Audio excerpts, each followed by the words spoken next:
नमस्कार बच्चों, ठीक हो? घर पे पढ़ाई ठीक चल रही है? हाँ, पढ़ाई करनी है बेटा, क्योंकि कोरोना ने छुट्टियां तो इतनी करवा दी हैं तो हम लोग पीछे रह जाएंगे। वैसे तो हम ये पाठ पढ़ा चुके हैं, लेकिन फिर भी मैं ये परिवार वाला पाठ दोबारा आप लोगों को पढ़ाता हूँ। हम सभी एक परिवार में रहते हैं। परिवार क्या होता है? क्या होता है परिवार का पता है? लोगों का वह समूह जिसमें रक्त संबंधों से या वैवाहिक बंधनों से बंधे लोग रहते हैं। यानी या तो हमारा खून का नाता होता है या उस घर में कोई शादी करके आता है, उसे हम परिवार कहते हैं। परिवार में हम सभी मिलजुल कर रहते हैं, एक दूसरे का कहना मानते हैं, बड़ों की इज्जत करते हैं। करते हो ना सभी? नहीं करते तो करनी चाहिए बेटा। मम्मी पापा की इज्जत करनी चाहिए, दादा दादी की, चाचे ताऊ, हर किसी की इज्जत करनी चाहिए। और छोटे भाइयों से बहनों से हमें प्यार करना चाहिए। अब देखते हैं परिवार कितनी तरह के होते हैं। मुख्यतः दो तरह के परिवार होते हैं। दो तरह के कैसे? एक बोलते हैं संयुक्त परिवार। संयुक्त मीन्स इकट्ठा, ठीक है? संयुक्त परिवार, इसमें कौन कौन रहता है? इसमें दादा दादी, चाचा चाची, ताऊ ताई, मम्मी पापा, चाचा ताऊ के लड़के लड़कियां, अब हमारे भाई, ये सभी मिलकर रहते हैं, ठीक है?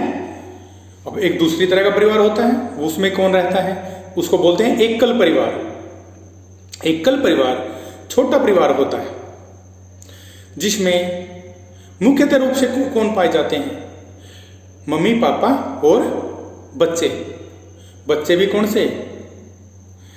सिर्फ कुंवारे बच्चे, अविवाहित बच्चे। क्योंकि अगर बच्चों की शादी हो जाती है तो फिर वो परिवार एक संयुक्त परिवार हो जाता है। अगर शादी होने के बाद बच्चे इकट्ठे रहते हैं तो वो परिवार एक संयुक्त परिवार हो जाता है, ठीक है? अब जो पहले के टाइम में थे, अपने मम्मी पापा भी पूछना, आप लोग दादा दादी भी पूछना, पहले संयुक्त परिवार होते थे। उसमें कई कई परिवार इकट्ठे रहते थे, सभी मिलजुल के रहते थे। उसका फायदा क्या होता था? सुरक्षा की भावना का विकास होता था। दूसरी बात, बड़े बूढ़ों की संभाल हो जाती थी, बच्चों की संभाल हो जाती थी। अब जैसे दादा दादी हैं, मम्मी पापा कहीं काम करने गए तो दादा दादी बच्चों को संभाल लेंगे। मम्मी पापा आ रहे हैं, बच्चों अब उनके मम्मी पापा को संभाल रहे हैं, यानी हमारे दादा दादी को संभाल रहे हैं। तो सभी मिलके रहने से ये बहुत ज्यादा फायदा हो जाता था। लेकिन कुछ परिस्थितियों के कारण आजकल परिवार टूट रहे हैं। कैसे टूट रहे हैं? देखो, एकल परिवार बन गए तकरीबन। उसका कारण है, कुछ बातें तो ऐसे हो जाती हैं कि जैसे किसी कारण से किसी सदस्य को अलग जाकर रहना पड़ जाता है, तो वो उसके बाद अपने परिवार को भी वहीं ले जाता है। रोजगार के कारण, रोजगार करता है कोई बाहर पर जाके, अब रोजगार करने के लिए वहां गया तो वो कुछ समय के लिए अकेला रह सकता है, लेकिन उसके बाद वो सोचेगा मैं अपनी फैमिली को तो वहां ले जाऊं, तो वो परिवार उनका संयुक्त परिवार से एकल परिवार हो जाता है। तो ये कुछ ऐसे कारण हैं। अब देखो, परिवार में बदलाव आने के क्या क्या कारण हैं? परिवार में बदलाव आने के कारण हैं, परिवार में किसी बच्चे का जन्म लेना। जन्म लेगा तो परिवार में एक बच्चा बढ़ जाएगा, यानी एक सदस्य की वृद्धि हो गई। परिवार में किसी सदस्य की मृत्यु हो जाना, उससे क्या है कि सदस्यों के में बदलाव आएगा, एक सदस्य कम हो जाएगा। शादी करके किसी सदस्य का परिवार में आना या जाना, आती कौन है, जाता कौन है? देखो, जब हमारे चाचा ताऊ भाई की शादी होती है तो भाभी तो घर आएंगी, औरतें घर में आती हैं। और जाता कौन है? हमारी बुआ, बहन, बेटी। ये शादी करने के बाद ये हमारा सामाजिक जो एक मर्यादा है, उससे ऐसा है कि लड़कियां शादी करने के बाद विदा कर दी जाती हैं, तो वो जाती हैं। इस कारण भी कम ज्यादा हो गए। अगर लड़के की शादी हुई है तो घर में मेंबर बढ़ गया, अगर लड़की की हुई है तो घट गया, ठीक है? अब किसी कारणवश अलग रहने लग जाते हैं।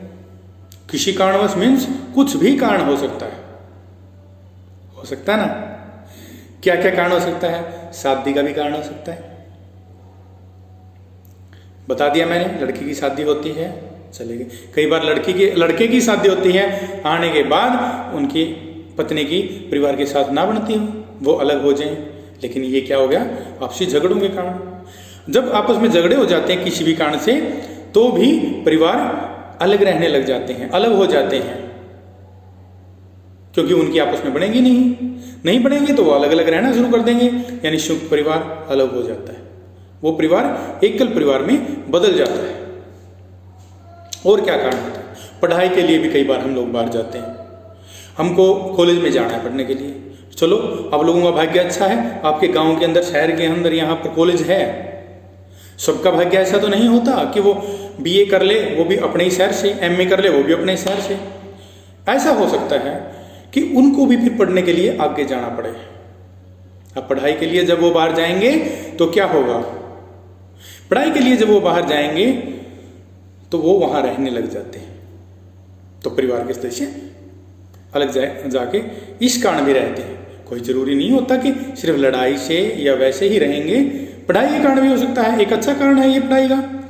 और होता है आपसी झगड़ों के कारण, वो मैंने बता दिया पहले कि तकरार हो जाती है, तकरार से बचने के लिए अलग रहना शुरू कर देते हैं, या ऐसे झगड़े बढ़ जाते हैं कि वो देखना पसंद नहीं करते।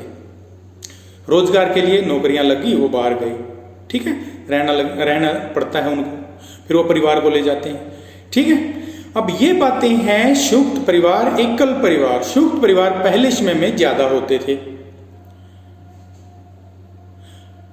अब एकल परिवार बढ़ते जा रहे हैं। उसके पीछे के हम कारण भी डिस्कस कर चुके हैं, ठीक। परिवार में हमको क्या करना चाहिए? एक तो ये है कि हमको बड़ों की इज्जत करनी चाहिए, अपने से छोटों के साथ प्यार से रहना चाहिए, तभी हमारा घर अच्छा लगेगा। अगर हम छोटों को पिटेंगे तो बड़े हमारे को धमकाएंगे, तनाव हो जाएगा परिवार में, गुस्सा उठेगा, ये गलत होगा।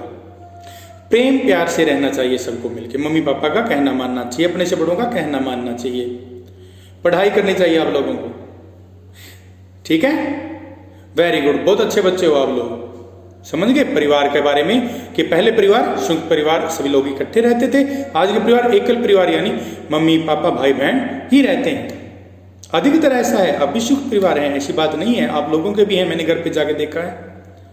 दादा दादी आप लोगों के साथ रहते हैं, चाचा चाची साथ रहते हैं। अब देखो एकल परिवार से संयुक्त परिवार में कैसे बदल जाता है। कई बार हम लोग कहीं पे रहने चले गए पापा के साथ, वहां पापा नौकरी कर रहे हैं, थोड़े दिन के बाद चाचा जी को नौकरी मिल गई, अब वो भी वहां आके रहने लगे, इकट्ठे ही रहने लगे, तो क्या हो गया? हम वहां पे एकल परिवार में थे, लेकिन जब चाचा चाची भी वहां रहने लग गए, उनके बच्चे भी आ गए, तो वो संयुक्त परिवार हो गया। और संयुक्त परिवार का मैंने बताया है, अगर तकरार होगी या रोजगार के कारण अलग चले गए तो एकल परिवार हो जाता है, ठीक है। ओके बेटा।